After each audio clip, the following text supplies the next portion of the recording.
శ్రీనటి BJP నాయకురాలు Madhavilatha TDP నేత Tadipatri municipal chairman జేసీ ప్రభాకర్ రెడ్డిల మధ్య నెలకొన్న వివాదం రోజు రోజుకు ముదురుతోంది. న్యూ ఇయర్ సమయంలో మహిళలకు మాధవీలత చేసిన సూచనలపై జేసీ ప్రభాకర్ రెడ్డి ఘాటుగా స్పందించడంతో ఈ వివాదం మొదలైంది. మాధవీలతను ఉద్దేశించి జేసీ ప్రభాకర్ రెడ్డి చేసినటువంటి వ్యాఖ్యలు దుమారం రేపాయి. దీంతో ఆయనపై మాధవీలత న్యాయ పోరాటానికి దిగారు.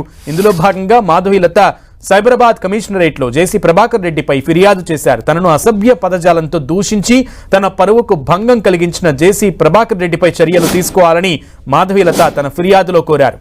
సైబరాబాద్ పోలీసులకు మాధవీలత 2 ఫిర్యాదులు చేశారు. అవమానం, వేధింపులతో పాటు ప్రాణభయం ఉందంటూ ఆమె తన ఫిర్యాదులో పేర్కొన్నారు. ఘటన న్యూ ఇయర్ సందర్భంగా జరిగిన సంక్రాంతి వేడుకల కారణంగా ఆలస్యంగా కంప్లైంట్ చేస్తున్నానని మాధవీలత వెల్లడించారు. అంతేకాదు అసభ్యంగా మాట్లాడి ఇష్టారీతిన నిందించి క్షమాపణ చెప్పానంటే సరిపోతుందా అని మాధవీలత ప్రశ్నించారు. జేసీపై ఫిర్యాదు చేసిన తర్వాత జేసీ చాలా డేంజర్ అని చాలా మంది చెప్పారని, డేంజర్ అని తాను భయపడితే అమ్మాయిల పరిస్థితి ఏంటి అనేది కూడా ఆమె ప్రశ్నించారు. తనపై జేసీ ప్రభాకర్ రెడ్డి చేసిన వ్యాఖ్యలపై నెల 18న మాధవీలత మా అసోసియేషన్ ఫిలిం ఛాంబర్లో కూడా ఫిర్యాదు చేశారు. ఈ రోజు పోలీస్ స్టేషన్లో కంప్లైంట్ ఇచ్చారు.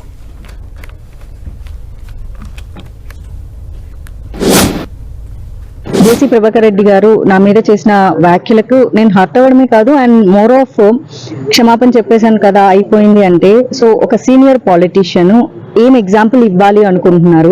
సో అమ్మాయిలని అబ్యూస్ చేసేసి బూత్ వర్డ్స్ అండ్ మళ్ళీ ఒక సారీ చెప్పేస్తే ఈ రోజు నేను రేపు పొద్దున ఇంకొకళ్ళు సో ఫర్దర్ జనరేషన్స్ కి ఆడపిల్లలు పాలిటిక్స్ లోకి వచ్చినా ఇంకో ఫీల్డ్ లోకి వచ్చినా సో సీనియర్ పాలిటీషియన్స్ ఎలాంటి పదాలతోనైనా అబ్యూస్ చేయొచ్చు. సో ప్రజలని సక్రమ మార్గంలో పరిపాలించాల్సిన నాయకులే ఇలాంటి బూత్ మాటలు మాట్లాడేసేసి మాకు సభ వచ్చేసింది, వయసుతో వచ్చింది, లేకపోతే ఆవేశంలో వచ్చింది అంటే వాళ్ళ ఫాలోవర్స్ కూడా ఎస్ దిస్ ఈజ్ రైట్, తప్పేముంది అని కూడా అంటున్నారు. సో ఇదే వాళ్ళ ప్రజలందరికీ నేర్పిస్తున్నారు. రేపు పొద్దున ఇంకొకరు కూడా అంటారు.